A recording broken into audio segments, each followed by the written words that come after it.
This is the very first hand of the 1-2 session. We have Jack 10 of clubs in the cutoff. MB1 opens the pot to $15, the hijack call, I call, and the big blind as well. The opener is a lag type. I play with him in 2-5. I absolutely have no respect for his open raises. Well, if you have no respect for his raises, why you no 3-bet? Good question, sir. Good question. I did not 3-bet simply because he doesn't have a full stack. He started the hand with only 150. Simple as that.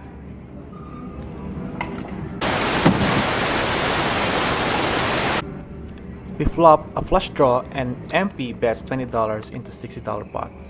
That is a weak ass bet, man. He is never betting this weak with top pair. Never. I raised $200, essentially putting him all in. He is calling only with a king and fold everything else.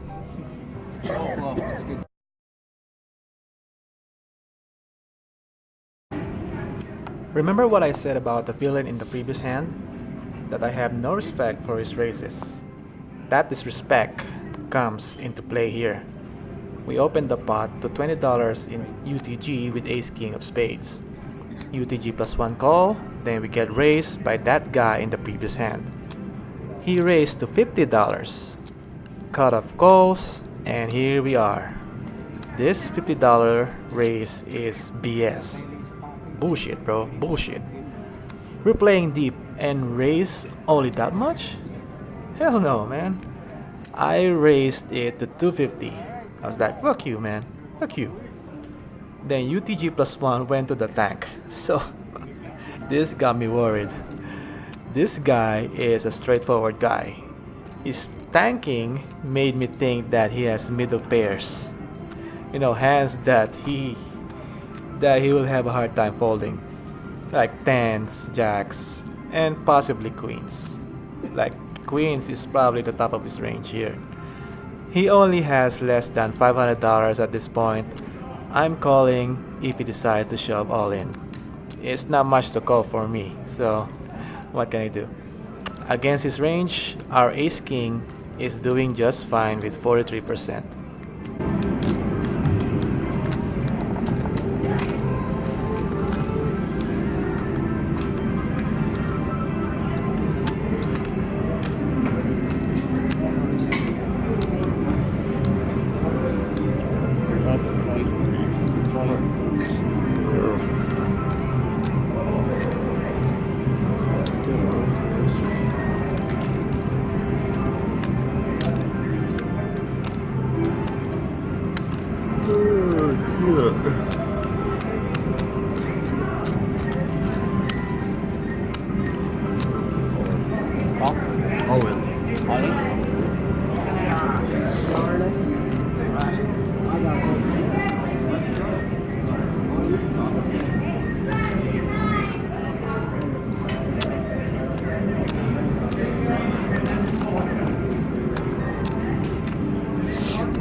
Well, okay. So the cutoff decides to shove all in. This is another bullshit move that can easily be sniffed. This guy is a weak ABC player. So just because he's an ABC player doesn't mean he's got aces and kings.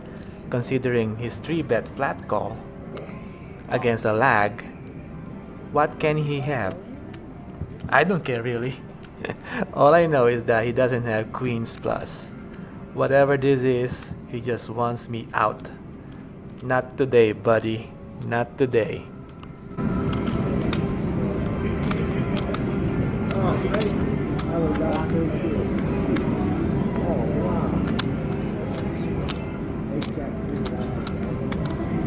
What do I call this?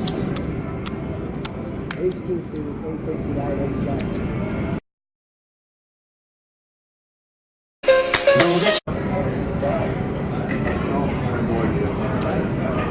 He missed his blind and he has 7, so that means he's buying the blind.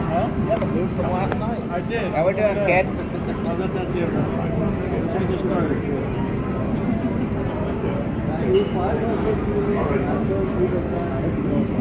Right? Exactly. Sit your ass down if you want cards. You hear that? We'll remember. You hear that? Hey, did I really give you shit?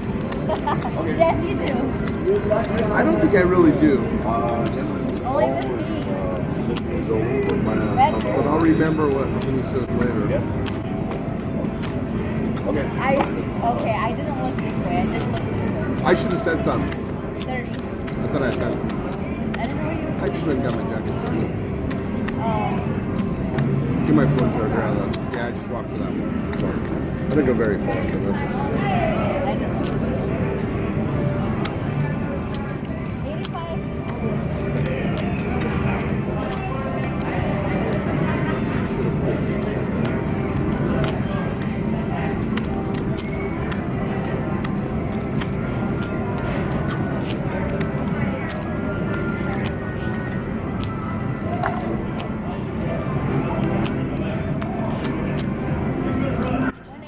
This is an interesting spot on the turn where our opponent leads out big. He bets out 180 into a $270 pot. What the hell is this, man? There are a lot of Broadway hands in his range, and it is quite evident in his c-bet sizing and flop raise call that he may have a flush draw. Hands like King Queen Diamond, Ace King Diamonds, Ace Queen Diamonds, King 10 Diamonds, King Jack Diamonds, you know, those kind of hands. So when he led out on the turn, he may have hit top pair with a diamond draw. So it kind of makes sense, right? Kings. But I decided on just a call because, well, I'm a nit. Thank you. Scared me, man. I get scared of one that. hand, which is pocket kings. This guy is a fellow nit, okay? He's a fellow nit. I love him a lot, and one time actually he called top pair, top kicker to me. So that was so nitty of him, right? So I thought if he folds those hands, what hands can he call me with on the turn if I raise? I hate this kind of uncertainty, man. I was afraid of him folding everything and just call with one hand that beats me. Kings. One hand, man, one hand. Which is unlikely because of his c-bet sizing. This hand disgusts me. I lost so much value in this hand, man. Disgusting.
Check.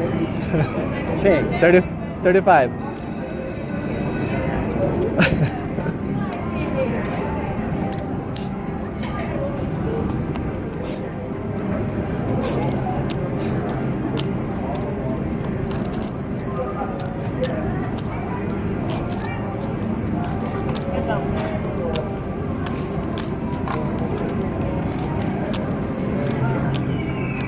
In this kind of flop, you want to be targeting small pocket pairs in the villain's limping range.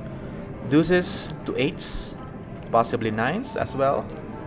Our bet could be lower here. 35 is okay. I bet 40 because I think he'll call more. Villain is a standard player who doesn't bluff much, so if we get raised on the flop or turn, I don't mind folding. The turn improves the villain's range, so we can bet a little larger here. 85 is cool, 75 is conservative. Bet fold. KK. Couldn't go anywhere with that board. Yeah, the turn. Open-ended.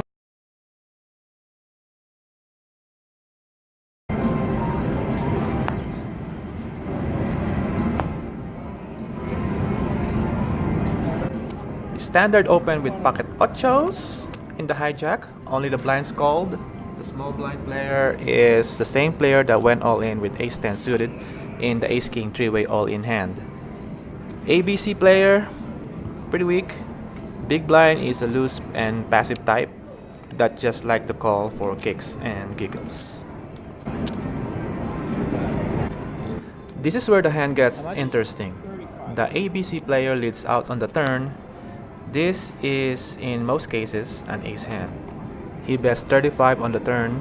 I just call and see what he does on the river. He will definitely bet the river with an ace.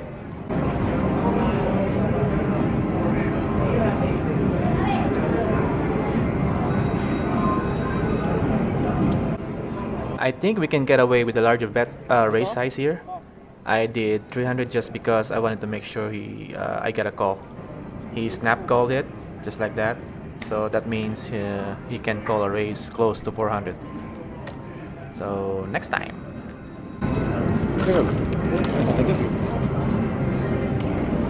Thank you.